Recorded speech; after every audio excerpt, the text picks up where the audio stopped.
Well, this is just peachy, Deadpool grumbled, fiddling with his now useless communicator. No contact with HQ. Guess we're winging it, rookie. Jack, however, remained surprisingly calm. Relax, Deadpool, he said with a shrug. Losing communication with HQ is covered in the training manual, and by covered, I mean it's a whole encyclopedia. Compared to everything else I've seen in this place, this barely registers on the weirdness scale. He paused, a thoughtful look on his face. Actually, he continued, I wouldn't be surprised if this was a test. A way for the council to see how I handle a bit of imaginary stress. Deadpool raised an eyebrow. Stress? This is a walk in the park compared to some of the stuff I've dealt with. Remember that time I fought a horde of sentient chimichangas? Now that was stressful. Excellent, Jack said, ignoring Deadpool's tangent.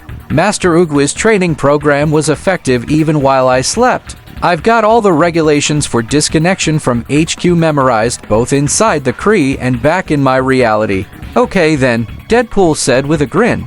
Let's get slimy and wrestle our way into a drug lord nightmare clown's underground pharmaceutical operation. And remember, if we catch the guy, we gotta get him to the Vortex Rehabilitation Center for the imaginary insane and criminal. The what now? Jack asked, raising an eyebrow. Think of it as a supermax prison cell, Deadpool explained, where criminals who have committed crimes can rehabilitate themselves and their motives into something positive instead of sinister.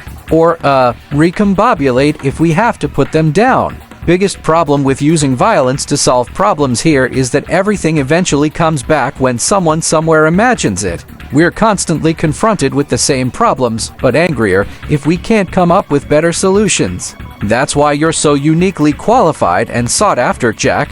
Think outside the box, or, in your case, outside the Tesseract. We're lucky to have you, bud. He clapped Jack on the shoulder. Now, let's go get this guy. And with all that being said, don't be afraid to blow something up. It's all not real, after all. With renewed determination, they pressed on, navigating the treacherous tunnels. They dodged radioactive drips, leaped over gaping chasms, and even had a brief but terrifying encounter with a four-headed mutant turtle that spoke only in limericks. Finally, they reached a massive steel door, guarded by two hulking figures. One was a giant chicken with a spiked club, the other a grumpy-looking gnome wielding a battle axe. Uh-oh, Deadpool muttered. Looks like we've got company.